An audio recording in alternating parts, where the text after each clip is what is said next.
ಮದುವೆಗಾಗಿ ಮಸಣ ಸೇರಿದ ಇಬ್ಬರು ಯುವಕರು.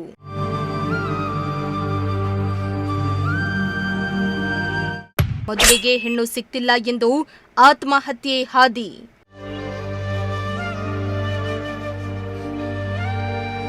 ಇತ್ತೀಚಿನ ದಿನಗಳಲ್ಲಿ ಯುವಕರಿಗೆ, ಅದರಲ್ಲೂ ಹಳ್ಳಿಗಳಲ್ಲಿ ಕೃಷಿ ಮಾಡಿಕೊಂಡಿರುವ ಯುವ ರೈತರಿಗೆ ಮದುವೆಯಾಗಲು ಹೆಣ್ಣು ಸಿಗ್ತಾ ಇಲ್ಲ. ಇದರಿಂದ ಮನನೊಂದ ಯುವಕರು ಸಾವಿನ ಮನೆ ಸೇರ್ತಿದ್ದಾರೆ. ಇದೀಗ ರಾಜ್ಯದಲ್ಲಿ ಇಬ್ಬರು ಯುವಕರು ಮದುವೆಗಾಗಿ ಪ್ರಾಣ ಬಿಟ್ಟಿರೋ ದಾರುಣ ಘಟನೆ ಪ್ರತ್ಯೇಕ ಜಿಲ್ಲೆಯಲ್ಲಿ ನಡೆದಿದೆ.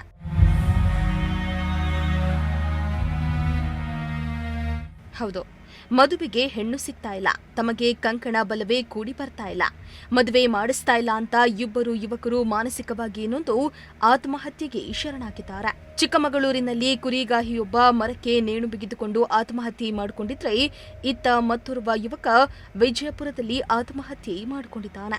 ಚಿಕ್ಕಮಗಳೂರಿನ ಕಡೂರು ತಾಲೂಕಿನ ಬೋರಗನಹಳ್ಳಿ ಗ್ರಾಮದಲ್ಲಿ ಕುರಿಗಾಹಿ ಯುವಕ ಮದುವೆ ಆಗ್ತಾ ಇಲ್ಲ ಅಂತ ಮನನೊಂದು ಆತ್ಮಹತ್ಯೆ ಮಾಡಿಕೊಂಡಿದ್ದಾನೆ.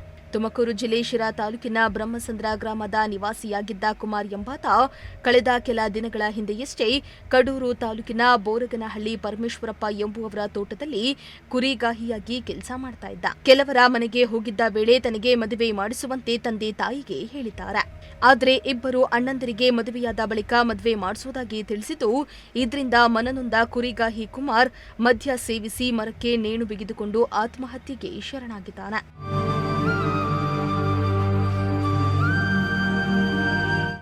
ಇತ್ತ ವಿಜಯಪುರ ಜಿಲ್ಲೆ ನಿಡಗುಂದಿ ತಾಲೂಕಿನ ಚಿಮ್ಮಲಹಳ್ಳಿ ಗ್ರಾಮದ ಯುವಕ ಶಂಕರ್ ತಳವಾರ ಎಂಬಾತನಿಗೆ 2 ವರ್ಷದ ಹಿಂದೆ ಮದುವೆ ನಿಶ್ಚಯ ಆಗಿತ್ತು.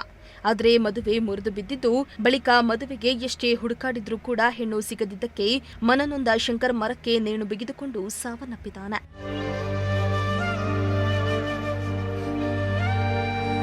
ಇನ್ನು ರಾಜ್ಯದಲ್ಲಿ ರೈತರಿಗೆ ಹೆಣ್ಣು ಕೊಡೋದೇ ಇರೋದ್ರಿಂದ ಯುವಕರು ಆತ್ಮಹತ್ಯೆ ಹಾದಿಯನ್ನ ತುಳಿತಾ ಇರುವುದು ದುರಂತವೇ ಸರಿ. ಈ ಬಗ್ಗೆ ಸರ್ಕಾರ ಎಚ್ಚೆತ್ತು ಯುವ ರೈತರು ಆತ್ಮಹತ್ಯೆ ಮಾಡಿಕೊಳ್ಳದಂತೆ ಕ್ರಮ ಕೈಗೊಳ್ಳಬೇಕಾಗಿದೆ. Bureau report, Prajashakti TV.